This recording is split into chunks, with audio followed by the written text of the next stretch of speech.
Joo, mun nimi on Mika Rekola. Mä tulen Helsingin yliopiston maatalous- metsätieteellisestä tiedekunnasta ja edustan metsätieteitä. Mun työni on olla yliopiston lehtori metsäekonomiassa. Metsätieteet on luonnostaan tämmöinen hyvin monitieteinen ja pystyy vastaamaan niin kuin aika moniinkin tämmöisiin nykypäivän niin kuin ehkä polttavimpiinkin globaaleihin ongelmiin, kuten ilmastonmuutos. Ja ehkä toinen asia on se, että kaikki materiaalien riittävyys.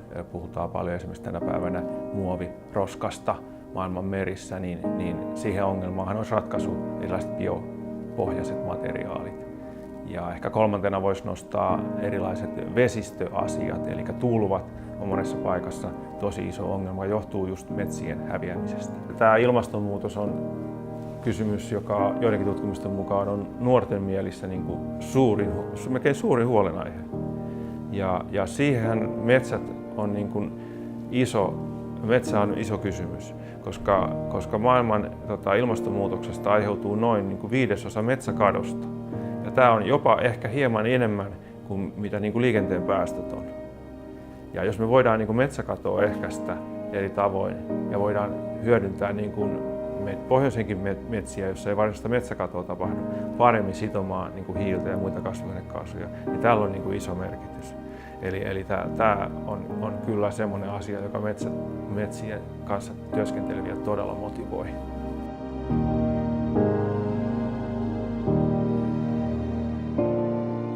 Joo, ehkä tässä olisi hyvä opettajienkin ymmärtää tämmöinen käsite kuin ekosysteemipalvelu, joka linkkaa yhteen toisaalta luonnontieteitä ja toisaalta ihmisnäkökulman. Eli me voidaan ajatella, että luonnon rakenteet ja toiminnot tarjoaa ihmisille palveluita, ihan samanlaisia palveluita kuin mitä me voidaan ostaa vaikka jostain kaupasta tai netistä, niin ne tulee meille luonnosta ilmaiseksi. Ja näitä palveluja on vaikka just tämä ilmaston hyvä laatu, että meillä ei tule liian lämpöisiä talvia, jolloin me ei voida vaikka hiihtää. Me voidaan se sama palvelu tuottaa niin kuin hiihtokeskuksessa lumettamalla, mutta jos luonto tuottaa meille sen lumen, niin aina vaan paremmin.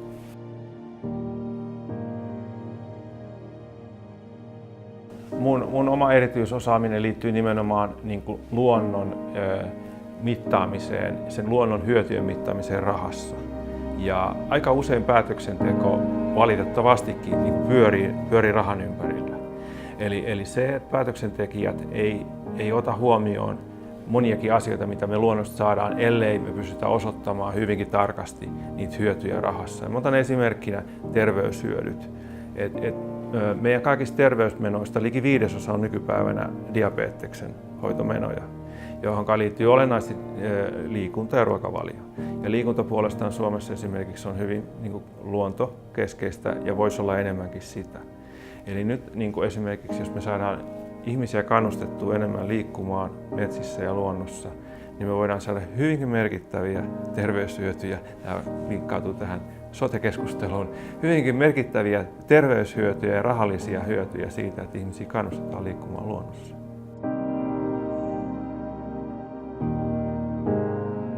Joo, itse asiassa me ollaan tehty tutkimusta jopa ihan globaalilla tasolla meidän vastavalmistuneista opiskelijoista, kun on ollut muutaman vuoden työelämässä, että minkälaisia taitoja he on tarvinnut. Ja sieltä on tullut tosi selkeästi ihan ympäri maailmaa esille se, että erilaiset johtamiseen liittyvät taidot on aivan keskeisiä, miten on pärjätty työelämässä. Ja siellä vielä hauskasti yksi semmoinen erityispiirre on noussut esiin, eli ajankäytön hallinta.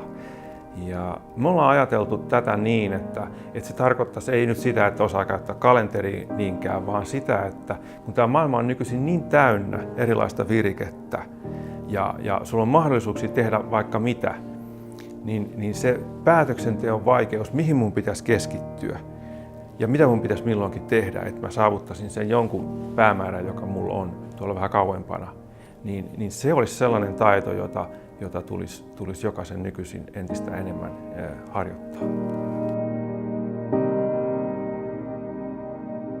No tavallaan sellainen ehkä tuohon johtamiseen liittyvä toinen aspekti voisi olla se sellainen niin kuin vastuunottaminen.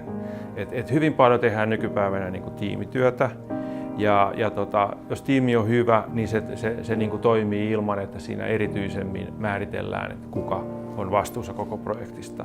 Mutta monesti on kuitenkin organisaatiot vaatii sitä, että on joku yhteyshenkilö, on joku muodollinen johtaja.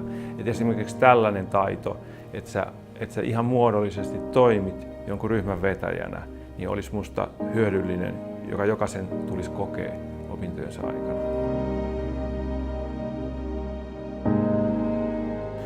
No ehkä siis sikäli mun oman tieteen ala tämä monitieteisyys on niin keskeinen osa metsätieteitä. Ja jos tehdään jotakin isompaa projektia, niin siinä niin kuin ilman muuta tarvitaan eri asiantuntijoita. Ja silloin ollaan väkisin tekemisissä niin kuin tiimien kanssa. Ja tästä tulee se, että pitää pystyä tekemään toisten kanssa yhteistyötä, on niin kuin tämmöinen niin sanotusti positiivinen keskinäisriippuvuus. Ja se, että se projekti saadaan niin kuin maaliin, niin se monesti vaatii sen, että siinä on se jonkunlainen niin kuin johtajuus.